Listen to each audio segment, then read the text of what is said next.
तो अभय गया? पता नहीं, रेजिग्नेशन दे गया है। मेरी समझ में नहीं आता कि लोग इतने लालची क्यों हो जाते हैं। अक्सर जिनके पास कुछ नहीं होता वे स्वार्थी बन जाते हैं, लेकिन इसके पास तो सभी कुछ था। भूख थोड़ी देर के लिए मिटती है पापा, हमेशा के लिए खत्म नहीं होती। ये तो अच्छा हुआ कि उसकी नियत का पता हमें शादी से पहले ही चल गया, वरना उसे भूल जाना ही अच्छा है। तुम अपने बारे में सोचो। मैं तो खुद को भी भूल जाना चाहती हूँ। थक गई हूं मैं।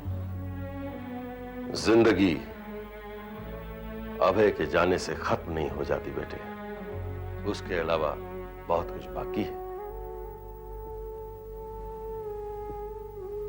अब कुछ भी नहीं है, कोई भी नहीं है। है? विशाल है।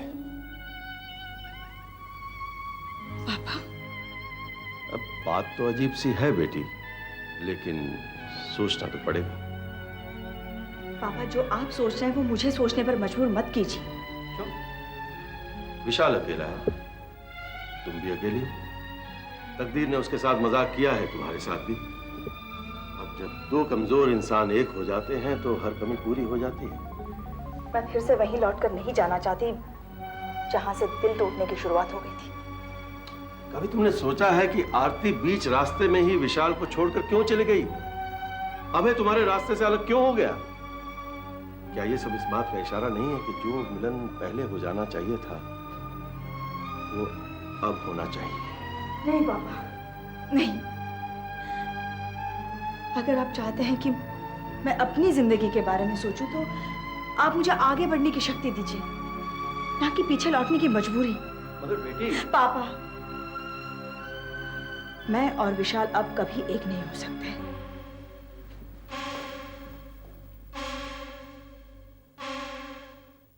हाँ, मैं अभय से मिलकर आई हूँ। वो सीमा से अलग होने का फैसला कर चुका है। विश्वास नहीं होता। सीमा के लिए तो उसने हॉस्पिटल की नौकरी ज्वाइन की थी। और मैंने उससे कहा था कि सीमा से शादी कर लो। तो क्या? मैंने उससे कहा कि सीमा का विशाल से शादी करना जरूरी है, तो वो सीमा को छोड़ने के लिए तैयार हो गया।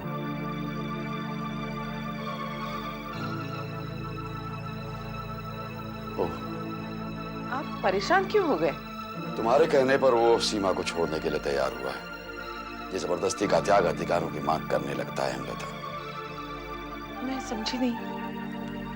अभय ने हम पर एहसान किया है, वो इस एहसान का बदला चाहेगा तो हमारे लिए मुश्किल होगी। अगर वो बदला चाहता तो बोल सकता था, उसने कुछ नहीं कहा। हेमलता अब नहीं बोला, लेकिन बाद में भी नहीं बोलेगा, इस बात का क्या भरोसा है? अगर वो त्याग का बदला चाहेगा तो स्वार्थी कहलाएगा। इस वक्त ये सब सोचने की जरूरत नहीं है। आप ब्रिजमोहन जी से बात कर लीजिए। मैं पहले सीमा से पूछ लें तो अच्छा होगा। अगर वो नहीं मानी तो ब्रिजमोहन कुछ नहीं कर सकेगा। सीमा से हमारा पूछना भी तो ठीक नहीं। फिर भी शादी तो उसी को करनी है ना, और फिर विशाल की मर्जी भी तो पूछनी पड़ेगी। विशाल सीमा को पसंद करता है, उसे क्या एतराज होगा? हेमलता, पहली शादी सपना होती है, दूसरी शादी समझौता कहलाती है, और समझौता करने के लिए शर्तें पूरी करनी पड़ती हैं, और शर्तों में जज्बात नहीं होते। शर्तों पर ही सही, विशाल का घर तो बस जाएगा, बच्ची को मां तो मिल जाएगी। औरत कितनी भी सख्त हो, ममता लुटाना नहीं भूलती। आप ब्रिजमोहन जी से बात कर लीजिए।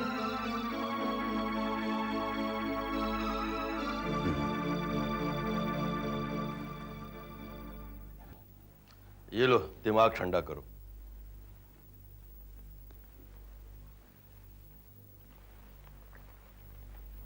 क्या सोचा तुमने? क्या सोचूंगा मैं अभी वही चाहता हूं जो तुम चाहते हो, मगर सीमा को मंजूर हो तभी बात बनेगी। तो सीमा से बात करो। बात करके देख चुका हूं, वो विशाल के बारे में नहीं सोचना चाहती। क्यों? वो तो विशाल को चाहती थी, अब भी अपना दुश्मन नहीं समझती, फिर क्या बात है? उसे विशाल के पास वापस लौटने में अपनी हार महसूस होती है। मुझे समझ में नहीं आता ब्रिज, ये रिश्तों में भी हार जीत क्यों ढूंढने लगते हैं? अगर आप किसी को चाहते हैं तो फिर उसके पास जाने में इतना डरते क्यों हैं?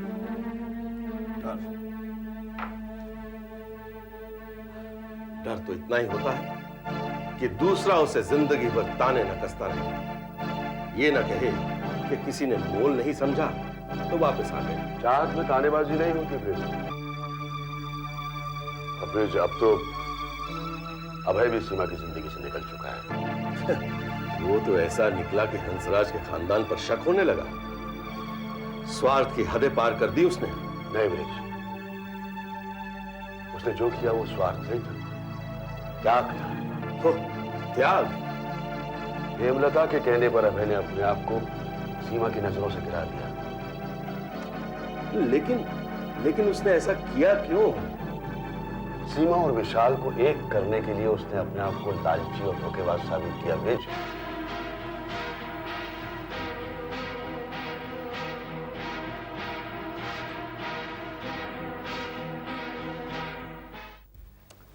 मुझे समझ में नहीं आ रहा है तुम कहना क्या चाहती हो। देखो, गाली देना है तो शब्द मत ढूंढो। गाली तो तुमने दी है अभय, मेरे प्यार को, मेरे विश्वास को। मुझसे दूर जाने के लिए इतना नाटक करने की क्या जरूरत थी? नाटक? नाटक कैसा? किसी दूसरी लड़की से शादी करने का नाटक, कमीशन खाने का नाटक, मुझसे छुटकारा पाने का नाटक। ये सब झूठ है। तुम्हारी कांपती हुई आवाज में तुम्हारे दिल की सच्चाई झलक रही है अभय। क्यों खुद को इतना नीचे गिरा लिया तुमने? लोग बेवफाई के दाग से बचने के लिए अपने चरित्र को संभालते हैं, और तुमने खुद अपने चरित्र पर इतना बड़ा दाग लगा लिया। तुमने ऐसा क्यों किया अभय? क्यों किया ऐसा? बताओ मुझे, क्यों किया ऐसा? झूठ अपाहिज होता है अभय, बहुत जल्दी थक जाता है। चुप क्यों? अब तो सच बोलो। मैं तुम्हें प्यार नहीं करता। नफरत करते हो मुझसे? हाँ। तब तो तुम मेरा बुरा चाहते होगे। नफरत करने वाला हमेशा दूसरों की बर्बादी चाहता है। तुम भी चाहते होगे। ठीक है, तो अब मैं तुम्हारी नफरत का असली रूप तुम्हें दिखाऊंगी। मैं अपने आप को बर्बाद करूंगी अभय। अब तुम देखना कि मैं तुमसे भी बड़ा नाटक किस तरह से करती हूं। मेरे इतने टुकड़े तुम्हारे पास पहुंचेंगे डॉक्टर अभय कि तुम सिलते सिलते थक जाओगे। सीमा, तुमने ऐसा क्यों किया अभय? ऐसा क्यों किया तुमने? ताकि तुम और विशाल एक हो सको। तुम विशाल से प्यार करती हो सीमा। मैं करती थी अभय, अब नहीं। वो तुम्हें मुझसे ज्यादा सुखी रखेगा। जिसने अपना सुख किसी और के साथ जोड़ रखा हो, वो मुझे सिर्फ दुखी रख सकता है अभय। विशाल को तुम्हारी जरूरत है सीमा। तुम्हें मेरी जरूरत नहीं है। मुझे तुम्हारी जरूरत नहीं है अभय। तुम अपने घर का चिराग उठाकर रास्ते पर रख रहे हो और कह रहे हो कि दूसरों को रोशनी की ज्यादा जरूरत है।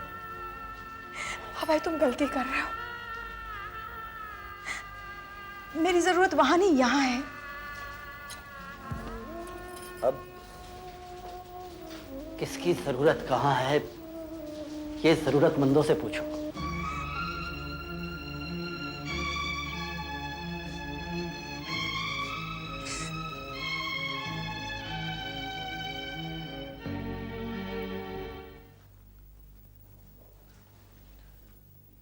अरे सीमा, आओ बैठो।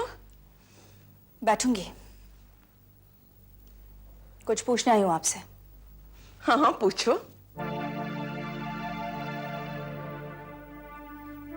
मेरे हॉस्पिटल में एक नर्स है। मैं उसे ऑपरेशन थिएटर में रखूं या फिर जनरल वार्ड में? ये मैं क्या बताऊं, तुम ही समझ सकती हो। वार्ड बॉय को कहाँ रखूं? फर्स्ट फ्लोर पे या टॉप फ्लोर पे? ये तो तुम ही जान सकती हो। अच्छा ये बताइए, वॉचमैन को किस वक्त काम पर आना चाहिए? मुझे किस वक्त घर से निकलना चाहिए? और फिर डॉक्टर को किसका ऑपरेशन करना चाहिए? मुझे कब खाना चाहिए, कब नहीं खाना चाहिए? ये मैं कैसे कह सकती हूँ? जब आप कुछ कह नहीं सकती, तो मेरी जिंदगी का फैसला करने वाली आप होती कौन है? क्या मतलब? आपको अभय से यह कहने का अधिकार किसने दिया कि वो मुझे त्याग दे? वो मैं ऊपर वाले ने सबकी जिंदगी चलाने का कॉन्ट्रैक्ट आपको दे रखा है। नहीं तो, मगर फिर क्यों आपने अभय को छीना मुझसे? मेरी खुशी बर्दाश्त नहीं हुई आपसे? तुम्हारी खुशी किसी वक्त विशाल के साथ थी बेटे। हाँ तो तुम फिर से विशाल के साथ जिंदगी बिता सकती हो। आपने मेरी जिंदगी को समझ क्या रखा है? सांप सीढ़ी का खेल? आप अपनी मर्जी से पासा फेंकते जाए और मेरा भविष्य कभी ऊपर कभी नीचे आने का थ्रिल पैदा करता रहे। मेरी जिंदगी का लाइव शो चल रहा है। नहीं सीमा, तो क्या समझा आप लोगों ने? स्टेफनी, आरती नाम का पहिया टूट गया तो सीमा नाम का पहिया विशाल की गाड़ी में फिट कर दो। क्या समझाया आपने मुझे? बहु समझा था और बहु ही समझना चाहती हूँ। ओह, समझी। आरती के बाद जगह खाली हो गई तो दूसरी आरती चाहिए। क्या मतलब? आरती के साथ तो सास का फर्ज पूरी तरह से निभा नहीं सकी। उसे ताने कसने में रुकावट जो आ गई, तो आपको एक और बहू चाहिए ताकि आरती को टॉर्चर करने की अधूरी इच्छा मुझे बहू बनाकर पूरी कर ली जाए। कमाल की सास है आप। मुझे गलत मत समझो सीमा, इतनी बुरी नहीं हूं मैं देख लिया मैंने कि कितनी अच्छी हैं आप। जिंदगी भर सिर्फ तोड़ने का काम किया आपने और अब भी वही कर रही हैं। मगर एक बात आपसे कह दूं, हर तस्वीर सिर्फ फ्रेम में ही अच्छी लगती है। अपनी सीमाएं छोड़ेंगी तो मजाक बन जाएंगी। और अभय को मुझसे अलग करने की चाल मत चलिएगा। नमस्ते।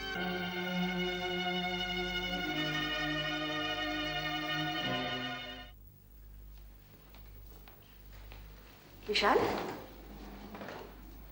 सीमा, मैंने सोचा कि तुम ऑफिस तो आओगी ही, इसलिए यहां बैठकर तुम्हारा इंतजार कर रहा था। आओ चले। कहां तक? कहां तक क्या मतलब? मैं हॉस्पिटल साइड पर जा रहा था ऑक्सीजन पाइप के रूट का डिसीजन लेने। सोचा तुम्हें भी साथ ले चलूं। मुझे लगा जिंदगी भर साथ चलने के लिए कह रहे हो। ऐसे क्या देख रहे हो मिस्टर विशाल अग्रवाल? तुम्हारी बात समझने की कोशिश कर रहा हूं। तुम तो काफी समझदार हो। बेवकूफ तो मैं हूं। तुम लोगों की बातें मुझे समझ जानी चाहिए थी। कौन सी बातें तुम्हारी समझ में नहीं आई? राजनीति की बातें समझ में नहीं आई। राजनीति? मैंने की? सबने की। बाहर से अलग, अंदर से सब एक थे। तुम, तुम्हारी माँ, अभय, सब एक थे। किस बारे में एक थे? मुझे अकेला छोड़ दिया जाए और जब मैं बेसहारा हो जाऊं तो सहारा देने के बहाने तुम्हें मेरे पास भेज दिया जाए और मुझे तुम्हारे साथ बांध दिया जाए। सीमा, मैंने ऐसा कुछ नहीं किया। किया तुमने, तुम्हारी माँ ने और अभय ने, तीनों ने ऐसा किया। तुम्हारी माँ ने अभय से बलिदान मांगा और तुमने भी यही चाहा। नहीं सीमा, ऐसा नहीं। झूठ मत बोलो विशाल। तुम जानते थे कि तुम्हारी माँ अभय से मिलने गई है। अगर तुम्हारे दिल में चोर नहीं होता तो अभय की बुराई करते वक्त तुमने चुप्पी ना साध ली होती। तुम जानते थे विशाल कि अभय मुझसे दूर जाने के लिए यह नाटक कर रहा है और फिर भी तुमने मुझे नहीं बताया। क्यों? क्योंकि वो जो कुछ कर रहा था उसमें तुम्हारी भी इच्छा शामिल थी। नहीं सीमा, ये तो माँ की इच्छा थी। वो चाहती थी कि बच्ची को एक माँ मिल जाए। माँ नहीं, एक आया मिल जाए, नौकरानी मिल जाए। बिना सैलरी की मेड सर्वेंट चाहते हो ना तुम, जो तुम्हारी बच्ची को बड़ा कर सके। आज तक मैं ये समझकर बात कर रही थी तुमसे कि तुम अकेले हो, लेकिन आज तुमने मुझे अकेला कर दिया है। मुझे मजबूर कर दिया है कि तुमसे कोई भी रिश्ता नहीं रखा जाए। सीमा, तुम ये विशाल प्लीज।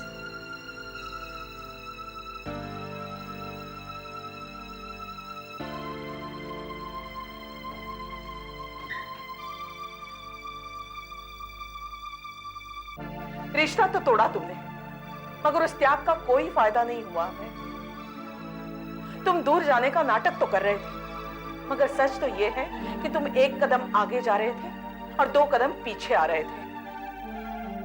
तुम दूर नहीं, पास आ रहे थे। आप मुझ पर इल्जाम लगा रही हैं आंटी। मैंने सीमा के दिल में अपने लिए नफरत भरने की पूरी कोशिश की थी। तो फिर इस कोशिश को नाटक का नाम क्यों दिया?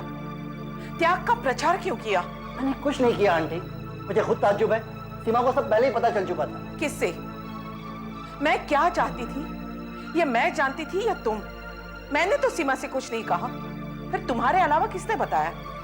मुझे कुछ नहीं पता आंटी। झूठ मत बोलो अभय। मैं आपको कैसे यकीन दिलाऊं आंटी? मैंने अपने प्यार का गला घोटा, अपने सपनों को तोड़ा, अपने आप पर इल्जाम लगाया। सारी जिंदगी अकेलेपन का दर्द सहने की तैयारी कर ली, फिर भी मैं ही गलत?